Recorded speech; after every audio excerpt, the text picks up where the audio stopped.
Hey y'all, I wanted to share an update that I am going to quit using ChatGPT and move my way over to Claude. And it might not be the reason why you think. What happened is one of my friends came by who's kind of a little bit techie like me, and he's really into AI, and he's like, "Hey, are you using Claude?" And I'm like, "No." And he's like, "Oh my gosh, why are you not keeping up? Claude is where it's at." And I'm like, "Oh my gosh, with this AI stuff, it's so hard to keep up." But he intrigued me enough to then like get into Claude and see what it did. So at the time, I was in the middle of building a probate process where I'm going to do mailers, email, text, etc.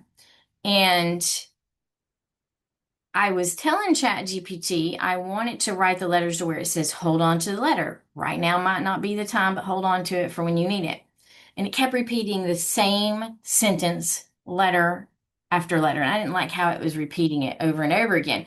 So I took it to Claude just to see, hey, what would Claude do with it? And Claude's like, oh, I can totally write these letters and make each one of them sound unique and still put that thought process in each letter. And it did. And it was amazing. So I just rewrote all the letters that Chat GPT had wrote and put it over to Claude because it just flowed much better and I loved it. So that's why I'm kind of switching. Chat GPT tends to want to repeat things over and over again. You can tell Claude not to do it and it doesn't. The other thing about Claude is it created this really cool archive. They call it an archive. That's a brain dump that I want to show you that I didn't really ask it to create it. I uploaded some personality tests and told it I'd like to create a brain dump, and it came up with it based on my personality style.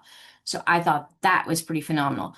Let's jump in to look at Claude for a minute because I want to share that brain dump and I want to share a couple of things that I miss about ChatGPT, but how I'm using Wispr to make it work for Claude. First, I'm going to demonstrate what I like about ChatGPT because I can just come over here to this little speaker button. Obviously, this is where I can use voice and we can have a voice-to-voice conversation, but this little dictate button, I can hit it and say, hey, hello, ChatGPT. Today I want to work on writing some emails. Can you ask me a couple of questions about the emails are going to go out to the real estate agents so that they know I work in the greater Atlanta area? Let's work on that. Ask me some questions. I don't know. I'm making this stuff as I go. You can do that. You can throw it in here and it's going to like put out something, right? It's going to think and put out something. And so I can talk to it in that way. Over here in Claude land, the only option to speak is this voice mode. Now, I am going to turn on this voice mode because I love the voice. Good morning, Claude. Today we're working on some realtor emails that I'm going to send out so that they know I'm from Atlanta, but I'm going to give them really good tips about things they can apply to their business because they really don't care what's happening in the Atlanta market. So how do you tell people that you're in the Atlanta area without telling people you're in the Atlanta area? Ask me some questions about how we can do this, start this project. Good morning, Tonya. Right. So you want to establish credibility and relevance without leading with, I'm in Atlanta. Makes sense. They'll tune out if it feels too local. So that's the voice. So he's British. Yay. He sounds smart. But then when you're in that talking mode, he talks really slow. And I'm like, come on, let's go. And you can't really dictate. So that's where this Wispr app comes in down here. And I'm not paying for this thing at all. It just hangs down here in the bottom, open. I can put my cursor in here and I'm hitting the function key on my keyboard to talk. Yes, so what you said is exactly like I want to do to give back to the agents. And so I think I want to do some class alerts and some videos. And so can you help me write some blips under each of these items I'm going to send in my newsletter? It just puts it in there. I can hit enter, and now Claude's going to be faster in the response.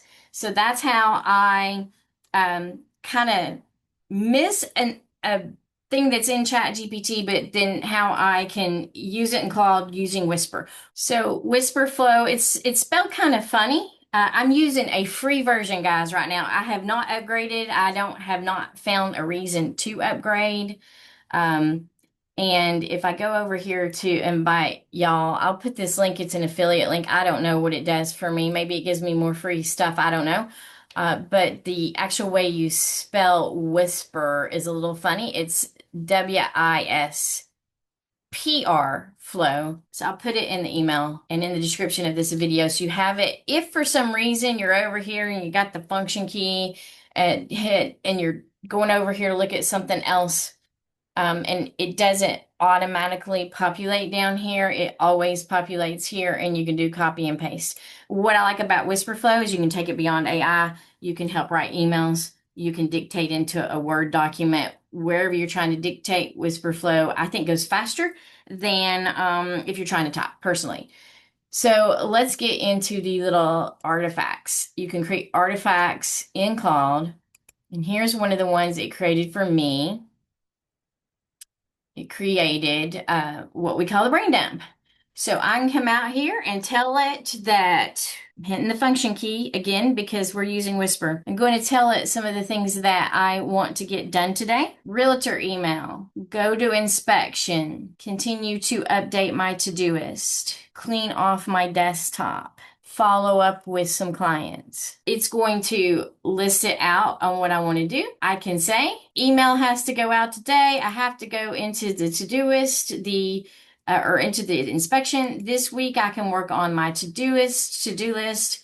My desktop on my computer's a hot mess. I can do this later or hand it over to, well, I can't hand it over. Follow up with some clients. I need to do this today. I can say done sorting, and then it asks me what I want to do first. I'm going to say realtor email, and then it's going to ask me what my lead domino is. And of course, I'm in the middle of my lead domino. But I could put out here that it is to record a video. And then it's got this wonderful brain dump that's my lead domino. And I can look at the history and I can look to see that today, here are the items that I need to do first, what I need to do this week, and clean off my desk. So boom, a tool that when I don't know, sometimes my brain gets to stumbling and spinning and I'm like, oh my gosh, I got all these things to do.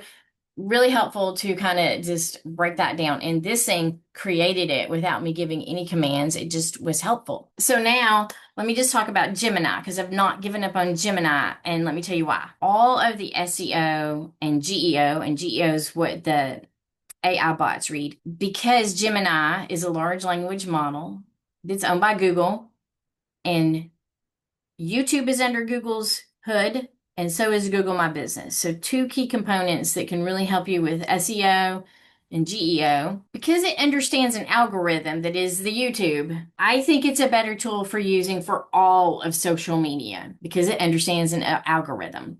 So I'm really leaning into that kind of large language model to help me with all of my SEO stuff, everything from the plan that I'm creating to the script writing.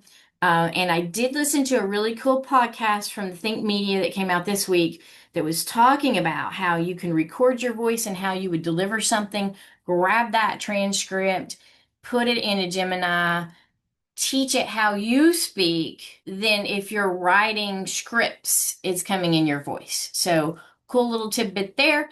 And I'll put the link in the description of this video for that Think Media video so that you can go listen to it, because that's how I'm going to train Gemini so it comes off in my voice and it doesn't sound like an AI bot writing scripts for whether it's YouTube, whether it's Instagram, whether it's Facebook captions, you name it. That's what I'm going to do. And maybe that's what the next video will be on. Anyways, I hope you found this helpful, and I will talk to you all later. Let me know in the comments, by the way, what you're doing. Let's exchange ideas. Bye.